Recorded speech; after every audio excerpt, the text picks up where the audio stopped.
We are the Pooles. We are. Colin Poole and Kristine Poole. It's a pool party. Always a pool party with I'm us. a painter and sculptor. Kristine is a sculptor, And we speak for each other, obviously. apparently. We're both fine artists. Colin has had an extensive background in illustration and advertising work before he switched into fine arts. Is that okay to say that? Absolutely. And this is my one and only gig from day one. I've never done anything else but art. I'm actually preparing a series of works for a show that's opening May 31st in Santa Fe at Evoke Contemporary. It will be a two-person show with Francis DeFranzo, who is a painter. And I'm continuing to explore and develop the sculptures that I've done that integrate words and word design on the surfaces. And that's as much as I'm going to tell you for now. But you should come. And I'm continuing to work on a mythology that I'm writing and a series of sculptures, most of them in this size range, that are pivotal characters and scenes from this mythology. And it's something that has been close to my heart since I was a child, and this is something, it's made of whole cloth, it's my own imagination, it's not based on any other mythology, but it is in the cadence of Ovid, so it has one would read it hopefully and feel like, I'm unfamiliar with this particular one, how have I missed it?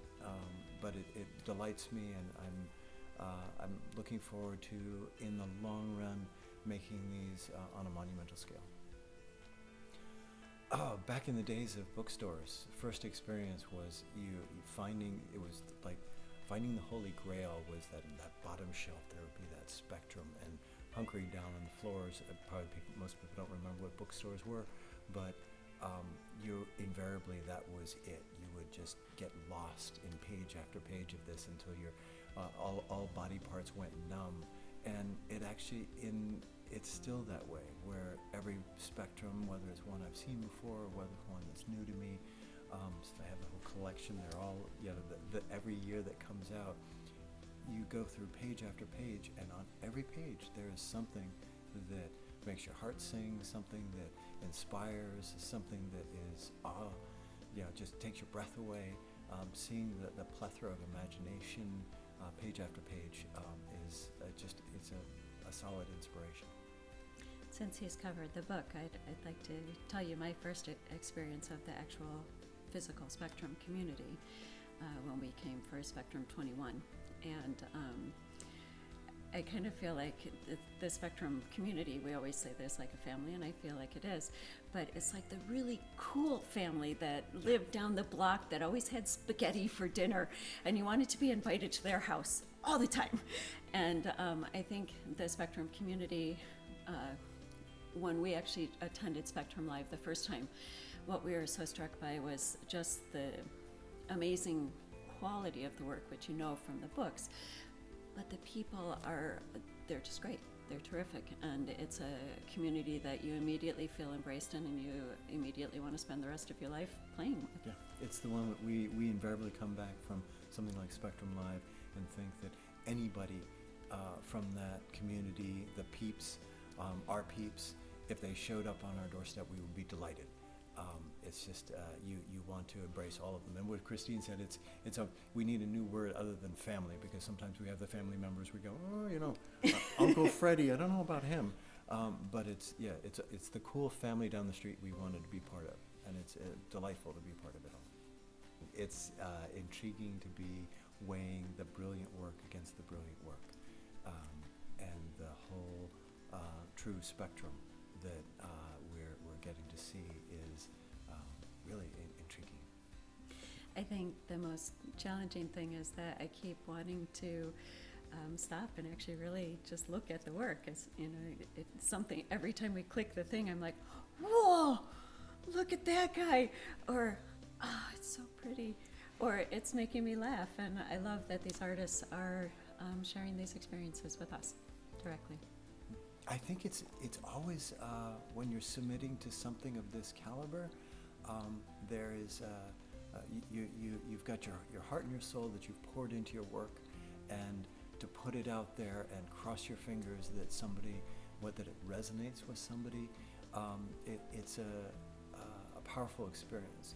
Actually getting to be accepted and embraced when on the occasion that you get in is fabulous. It's something that you feel, I don't have the right words for it. It's not vindicated, but you feel so grateful that you're part of this wealth of talented people. And on the flip side, if you don't get in, you look at the quality of people that got in, and it's having your butt kicked by Ronda Rousey. You have still managed to do okay for yourself. The caliper is so high that it's a good place to be. Yeah. So when we were nominated for an award in Spectrum 21, and we were talking, and we were like, well, do you want to go? And we were like, well, sure, let's go. And so we went, and we walked in, and it's this amazing show and all these amazing artists, and then Saturday night we go to the award ceremony, and it's at the Foley Theater, right? And I've got my my little camera, and I'm videotaping, because you guys do this big huge thing with the screen and show everybody's work, and it's so beautiful, a way of honoring the artists. And they're flashing through the dimensional ones, and I'm filming, and I'm like, wow, that's so great. Oh, Forrest Rosers, oh, she's so gonna win. Oh, the Shiflets, oh, they're gonna win. And when Tim announces our name, the video goes like this, because I like fell off my chair. So I was like, oh my God, did they just call our name? It was amazing. But yeah, I think the artwork is at such a high caliber that one of the things that we feel very strongly about is the newer artists, to continue to be encouraged that you're playing in a very, very, not a big pond, you're playing in an ocean of talent, and to keep submitting and keep trusting the process that even if your work doesn't get in this year, it very likely could get in next year, and there very possibly were several of us that were fighting for you. You very well may have touched the hearts of several of the judges, but not made it into the book.